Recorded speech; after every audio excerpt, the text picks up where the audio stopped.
Assalamualaikum warahmatullahi wabarakatuh. Hai semuanya. Video kali ini kita akan membahas tentang kedatangan Islam di Indonesia. Jadi, simak video berikut ini sampai selesai ya. Nah, sekarang kalian coba perhatikan gambar yang ditampilkan pada video ini ya. Nah, ini adalah gambar yang mengilustrasikan bagaimana kedatangan pedagang Islam di pelabuhan di wilayah Indonesia. Perlu kalian tahu, para pedagang asing ini mulai melakukan perdagangan dan pelayaran ke wilayah Asia Tenggara dan Asia Timur, yaitu sejak abad ke-7 Masehi, yang kemudian melahirkan sebuah interaksi antara ajaran Islam dengan penduduk Nusantara, sama halnya dengan proses masuknya kebudayaan Hindu-Buddha. Kegiatan perdagangan dan pelayaran ini juga menjadi media penyebaran agama Islam di Nusantara. Nah, lantas bagaimana proses kedatangan agama Islam di Indonesia? Kemudian, bagaimana juga cara penyebarannya? Untuk lebih jelasnya, simaklah pembahasan berikut ini. Terdapat berbagai pendapat mengenai bagaimana proses masuknya Islam ke Kepulauan Indonesia, terutama perihal waktu dan tempat asalnya. Nah, oleh karena itu, pemikiran dan penelitian yang dilakukan para ahli memunculkan berbagai teori. Nah, beberapa teori ini mengenai kedatangan Islam di Indonesia itu ada 4. Di antaranya ada teori Gujarat, teori Persia, teori Mekah, dan teori Cina. Masing-masing teori ini dijelaskan berdasarkan rentang waktu yang berbeda, yaitu mulai dari abad ke-7 hingga ada pula yang menyebutkan abad ke-13. Yang pertama, teori Gujarat. Teori ini dikemukakan oleh Burgonje dan Pitchnevel. Teori ini beranggapan bahwa agama dan kebudayaan Islam dibawa oleh para pedagang dari daerah Gujarat, India, yang berlayar melewati Selat Malaka. Teori ini menjelaskan bahwa kedatangan Islam ke Nusantara sekitar abad ke-13 melalui kontak para pedagang dan kerajaan Samudra Pasai yang menguasai Selat Malaka pada saat itu. Teori ini juga diperkuat dengan penemuan makam Sultan Samudra Pasai Malik As-Saleh pada tahun 1297 yang bercorak Gujarat. Mengapa? Karena corak dari nisan makam Sultan Malik As-Saleh ini memiliki kemiripan dengan corak batu nisan yang ada di Kambai, yaitu di Gujarat. Selain itu, didasarkan juga pada bukti hubungan dagang Indonesia dengan India telah lama terjalin, yaitu melalui jalur Indonesia, Kambai, Timur Tengah, kemudian Eropa. Teori yang kedua yaitu teori Persia. Menurut Umar dan Husain berpendapat bahwa Islam masuk ke Nusantara melalui para pedagang yang berasal dari Persia, bukan dari Gujarat. Persia ini adalah sebuah kerajaan yang saat ini kemungkinan besar berada di Iran. Teori ini tercetus karena awal masuknya Islam ke Nusantara di abad ke-13. Ajaran yang marak pada saat itu adalah ajaran Syiah yang berasal dari Persia. Selain itu, adanya juga kesamaan tradisi Indonesia dengan Persia yang dianggap sebagai salah satu penguatnya.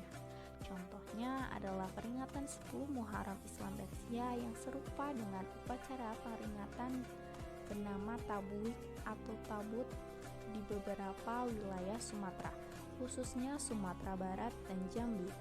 Selanjutnya dibuktikan juga dengan seni kaligrafi pada nisan makam-makam Islam di Indonesia yang memiliki kesamaan dengan makam-makam Islam di Persia. Selain itu, penggunaan gelar syah pada raja-raja Islam di Indonesia dan adanya ajaran sufi Wihdatul Wujud Syekh Siti Jenar yang berkembang pada zaman penyebaran Islam Wali Songo di Jawa Tengah yang memiliki kesamaan dengan ajaran Sufi Al-Halaj dari Iran Persia.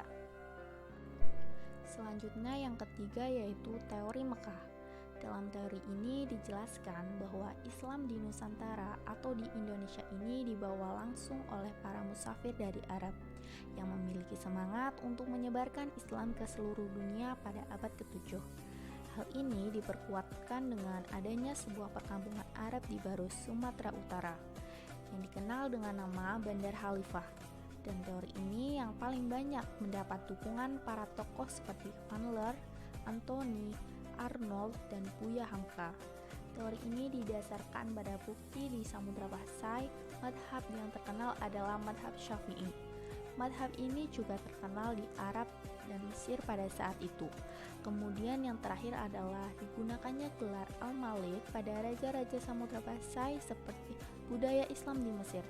Kemudian menurut berita asing pada saat itu di pesisir pantai barat Sumatera, para pedagang Arab tersebut kemudian menikah dengan warga lokal dan membentuk komunitas muslim yang disebut dengan Bandar Khalifah. Kemudian Islam menyebar ke Jawa pada abad ke-9 Masehi, ditunjukkan dengan penemuan batu nisan makam Fatimah binti Maimun di daerah Gresik, Jawa Timur. Selanjutnya yang terakhir yaitu teori Cina. Teori ini menjelaskan bahwa etnik Cina Muslim sangat berperan dalam proses penyebaran agama Islam di Indonesia. Nah, pernahkah kalian mendengar nama Laksamana Cheng Ho? Perlu kalian tahu, Laksamana Cheng Ho ini merupakan seorang laksamana Muslim dari Cina yang pernah mencapai Pulau Jawa dan membangun peninggalan berupa kelenteng Sampokong di kota Semarang, Jawa Tengah. Kemudian teori ini juga berpendapat bahwa migrasi masyarakat Muslim Cina dari Kanton ke Nusantara, khususnya Palembang pada abad ke-9, menjadi awal mula masuknya budaya Islam ke Nusantara.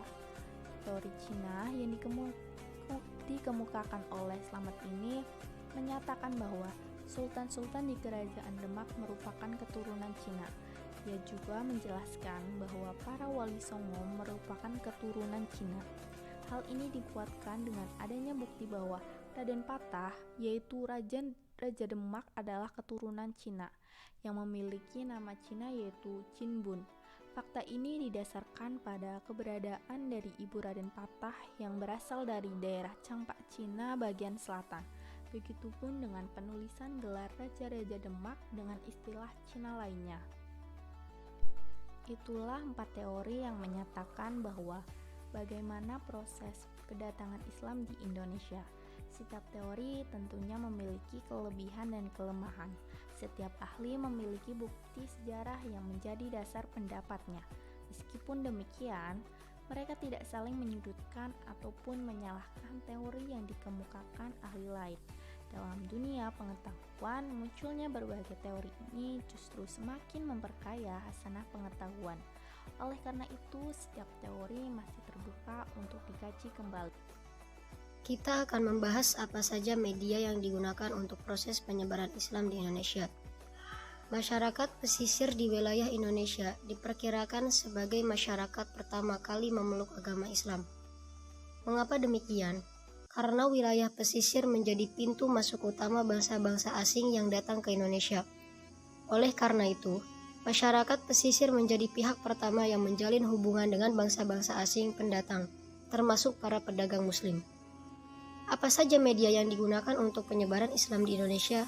Kita bisa simak bersama, kurang lebih ada 6 media yang digunakan dalam proses penyebaran Islam di Indonesia. Media yang pertama yaitu melalui perdagangan. Interaksi antar pedagang Muslim dari berbagai negara seperti Arab, Persia, Gujarat, Melayu, dan Cina berlangsung begitu lama, membuat komunitas Islam semakin besar sehingga membentuk masyarakat Muslim. Para pedagang ini datang ke berbagai wilayah Indonesia untuk berdagang sekaligus menyebarkan agama dan kebudayaan Islam. Tempat-tempat interaksi yang terjadi antara pedagang Muslim dan penduduk setempat inilah yang menyebabkan pedagang dan masyarakat Indonesia memeluk Islam. Kemudian, media yang kedua yaitu melalui perkawinan. Pelayaran dan perdagangan yang dilakukan para pedagang Muslim pada masa kuno sangat tergantung oleh angin musim. Keadaan tersebut memaksa para pedagang untuk singgah di pelabuhan-pelabuhan dalam kurun waktu tertentu. Pada saat menunggu perjalanan berikutnya, terjadi interaksi antara pedagang Muslim dan penduduk lokal. Intensitas hubungan tersebut tidak jarang menimbulkan perkawinan antara wanita Indonesia dan pedagang Muslim. Kemudian media yang ketiga yaitu melalui politik. Pengaruh politik raja sangat membantu Islamisasi di Indonesia. Ketika raja memeluk Islam, rakyat akan mengikuti. Karena rakyat sangat patuh kepada raja yang menjadi panutan bahkan teladan bagi rakyatnya. Media yang keempat dan lima yaitu melalui pendidikan dan tasawuf, juga berperan dalam menyebarkan Islam di Indonesia. Ulama pun datang bersama para pedagang dan mendirikan pusat-pusat pengajaran yang dikenal dengan pesantren, yang nantinya murid-murid lulusan pesantren ini kemudian ikut membantu menyebarkan agama Islam ke daerah-daerah lainnya. Media yang keenam yaitu melalui kesenian. Indonesia menghadapi bantuan dengan tradisi lokal pada saat itu masih dipengaruhi oleh kebudayaan Hindu dan Buddha. Akan tetapi, secara berangsur-angsur Islam dapat masuk dan diterima masyarakat Indonesia. Media kesenian yang disesuaikan dengan kondisi masyarakat saat itu, para penyebar agama Islam menyisipkan nilai-nilai dan ajaran Islam. Penyebaran Islam yang dilakukan pada masa pra-Islam dilakukan melalui pendekatan kultural atau kebudayaan. Sebagai contoh, dakwah yang dilakukan para ulama melalui pertunjukan gamelan dan wayang Sunan Kalijaga merupakan tokoh yang menggunakan media wayang untuk menyebarkan agama Islam.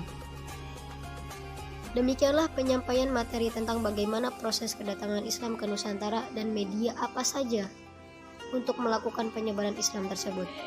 Dapat kita simpulkan dalam pembahasan pada video kali ini bahwa Islamisasi di Indonesia terjadi melalui cara dan tahapan yang cukup lama. Meskipun demikian, Islam terus berkembang dan menyebar dari masa ke masa hingga sekarang. Tidak jarang terdapat perbedaan-perbedaan dalam cara ibadah yang disebabkan oleh faktor kultural. Sebagai generasi penerus bangsa, hendaknya kita menyikapinya dengan bijak.